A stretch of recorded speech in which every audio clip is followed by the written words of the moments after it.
Well, this story is long and involved, and you've got to really pay attention. That's part of the prohibitions, only the other side. It's adapted from a book by Eric Kimmel with his permission, who adapted it from a story by Howard Schwartz, who adapted it from a bunch of stories from a bunch of people long ago. Long, long ago and far, far away, a queen sat in the window of her tower in her palace, and she was eating a piece of fruit and musing aloud, and she said, if only I had a child whose cheeks and lips were as red as this pomegranate skin, whose eyes were as bright and shiny as these pomegranate seeds, and whose voice was as sweet as this pomegranate juice. If you've ever tasted pomegranate juice, you know it's not really all that sweet. But hey, it's a metaphor. We're going to go with it. And so the heavens heard her. And in time, to the king and queen, there was born a beautiful child, a little girl. And as they held her in their arms, they thought about what the perfect name for her would be. They thought about Apple, but that was already taken by Gwyneth Paltrow. And so they named her Pomegranate. Yeah, really. But luckily for her, the word for pomegranate in their language was Rimonah. Well, she had nice, huh? Better, really. And it rhymes better, too. So she had a perfect life, pretty much. I mean, she was a princess, and she lived in a palace, and she had servants to do her bidding, and her parents were the king and queen, and they loved each other, and they loved her. And when she got old enough to go to school, she didn't go to school. They brought in the finest tutors, and they taught her all the princess skills, like calligraphy and lute playing and embroidery and things like that. And everything was perfect until her 7th birthday, and on that day her mother died.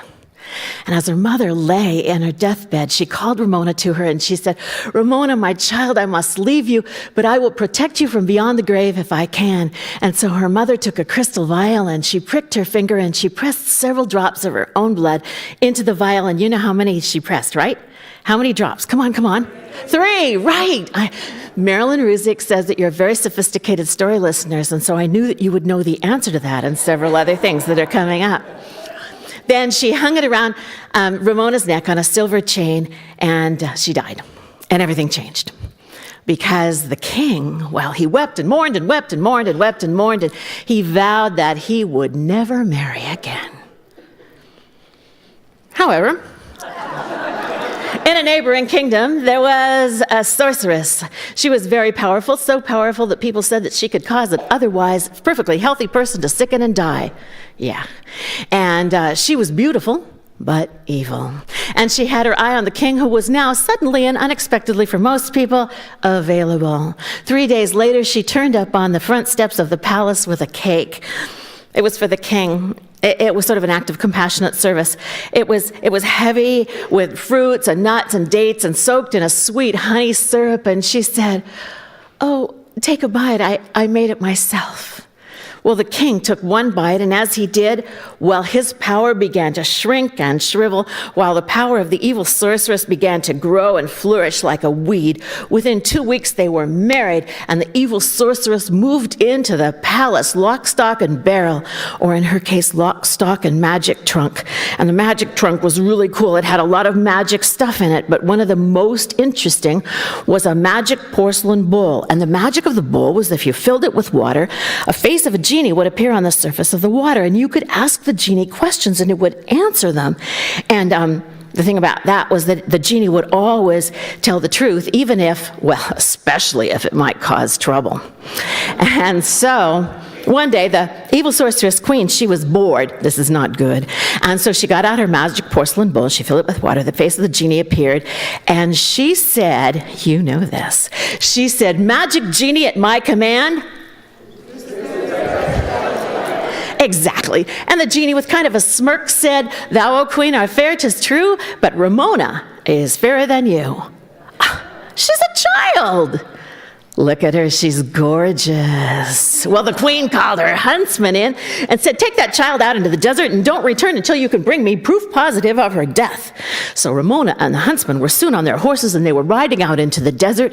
Finally, they stopped, and the huntsman, wait, I don't think I told you something. This is important. I must go back. When her mother was dying and she gave her the necklace with the 3 drops of blood, she told her that soon the blood would probably dry, but if she ever noticed that the blood was liquid, she would know that she was in danger, and so she would beware. And that's how her mother was going to, protect her.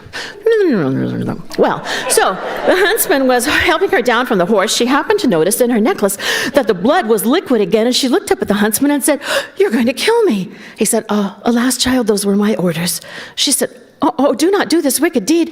Surely the heavens will bless you if you spare my life." And he looked into her beautiful pomegranate bright eyes, and he could not do it. So he said, "Quickly then, child, ride as far away and as fast as you can." And she leapt on her horse and rode away so fast that she left her, at that point, Snow White Riding Hood behind her. Well, the huntsman killed a nearby gazelle and soaked the White Riding Hood in the blood and returned to the queen with the now Red Riding Hood. Well, the queen was convinced of Rimonah's death, and things went along. Rimonah, she rode and rode and rode and rode. She rode till she got to a Bedouin encampment, and then she was pinned down by 2 guards who said, "Who is she? She's probably a spy from the queen. Let us slit her throat from ear to ear." Not so nice, but that's what they said. She said, "No, I am not a spy from the queen. The queen doesn't like me. The queen has just tried to kill me." They said, "You are an enemy of the queen? We are enemies of the queen. Friends, come and live with us." And so she did. She went to live with the Bedouins, and that turned out to be really good. She lived with them for several years. Things were sort of different there. It was not lute playing and calligraphy. It was daggers and swords and bows and arrows. But to everyone's surprise, this pampered little princess turned out to be fabulous with weapons. Whenever they had a contest of any sort, she would win. Whenever there were prizes, they would give them to her. And soon, minstrels and poets were singing songs about the lovely Rimonah of the flashing swords. That's what they called her, which as far as nickname goes is not so bad. I'm sure you've heard worse, right? So one day, the queen was in the tower room when she heard a passing minstrel singing this song about Rimonah, and she thought, not the same Rimonah. No way. But just to make sure, she got out her magic porcelain bowl. She filled it with water. When the genie's face appeared, she was feeling pretty confident because she just had a chemical peel and Botox injections. So she said, "Magic genie, at my command." And the genie said, "Thou, O queen, art fair, 'tis true, but Rimonah is a whole lot fairer than you." She's dead. She lives. And the helpful genie gave her the GPS coordinates for the Bedouin encampment. So the queen ran to her magic trunk, and she got out her favorite mode of transportation, which was, of course, can you guess? Come on. Flying carpet. Yes, flying carpet.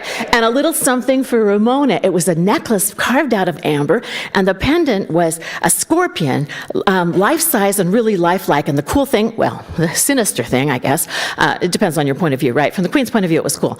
About the necklace was that when the sun dipped below the horizon, the scorpion would turn really real and really deadly. It's a little something for Rimonah.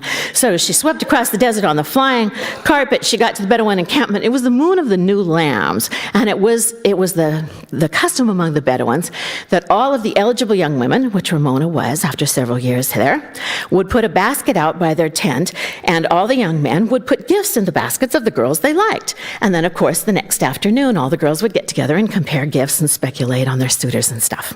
So the next day, there was Rimonah with all of her BFFs comparing all their gifts, and one of her friends picked up the amber necklace and said, "Whoa, Rimonah, this is amazing. Who gave this to you?"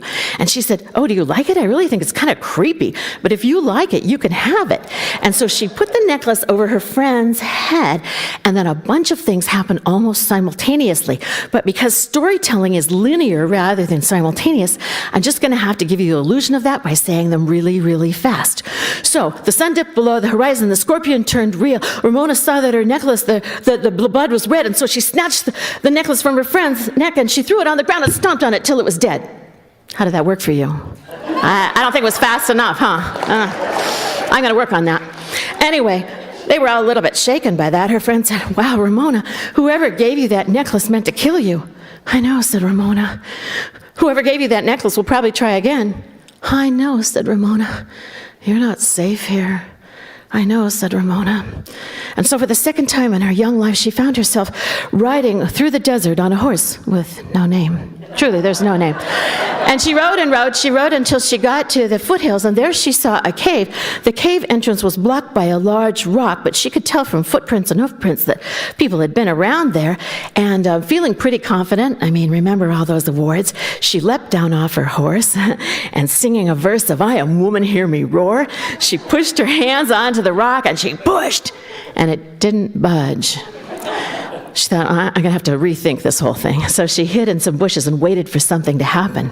And after a while, there was a fiery steed moving at the speed of light, and a cloud of dust, and a hearty hi-ho silver. Actually, the hi-ho silver part is not true. And there wasn't just one horse. There were 41 horses. The people that were on them were guys, and they looked kind of scurrilous, like they might be, thieves maybe. And the guy out in front, we're just guessing about his name, but his name was probably, what do you think? Ali Baba, right? They rode up to the cave, and Ali Baba reached out his hand, and he said, right, you guys are good. The rock rolled away, and then they rode in, and it rolled back, and Rimonah thought, I could do that.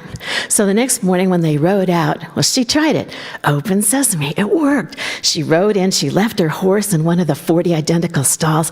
She explored the palace that was there inside the cave, gorgeous place, fancy things and overflowing with jewels and tapestries and stuff. She finally found her way to the bedroom where there were 40 identical beds, and suddenly she felt sort of overwhelmingly tired. It had been kind of a tough day, and so she sank down in the first bed. She didn't even ask herself if it was too hard or too soft or just right. She just went right to sleep, and that's where the 40 thieves found her. One of them was heard to say that someone was sleeping in his bed, but she opened her eyes, and they were gathered around. They said, "Who is she? Is she a spy from the queen? Let us slit her throat from ear to ear." Seriously? Oh. She said, no, I'm an enemy of the queen. She's tried to kill me twice. They said, enemy of the queen? Friends. Besides, you can join us. We need somebody who could do the cleaning and the cooking and stuff. She said, I don't do that. She said, I don't think I introduced myself. I'm Rimonah. They said, Rimonah, the flashing sword? That Rimonah? She said, yeah. They said, well, then forget about the cooking and cleaning. We'll just keep doing that for ourselves. And you can join us in fighting the forces of the queen. She said, nothing would give me greater pleasure. So every day they went out fighting the forces of the queen. Now, I have to tell you about these thieves. They weren't always thieves. They used to be farmers and shopkeepers and stuff, but they'd been thrown off their land by the evil sorceress queen. And so, they would have been okay otherwise. Well, so they went out every day, and Rimonah proved to be a fabulous addition to their merry band. She was fearless. She was heedless of her own safety. And so one day she took an arrow in the shoulder, and Ali Baba insisted that she go back to the cave. He said, rest up and don't open the door to anyone. So she was sound asleep. Meanwhile, back at the palace, the evil sorceress queen was bored. Porcelain bowl, water, genie's face. Magic genie, at my command? Oh, Queen, our fair, 'tis true. But the beautiful Rimonah, remember her? She's still fairer than you, like actually a lot fairer. No way, I keep killing her. Why won't she stay dead? Well, the queen went to her magic trunk. She got out the magic flying carpet, little something for Rimonah. She flew to the cave. She just guessed at the password, open sesame. Come on, Ali Baba, you've got to get a more secure password.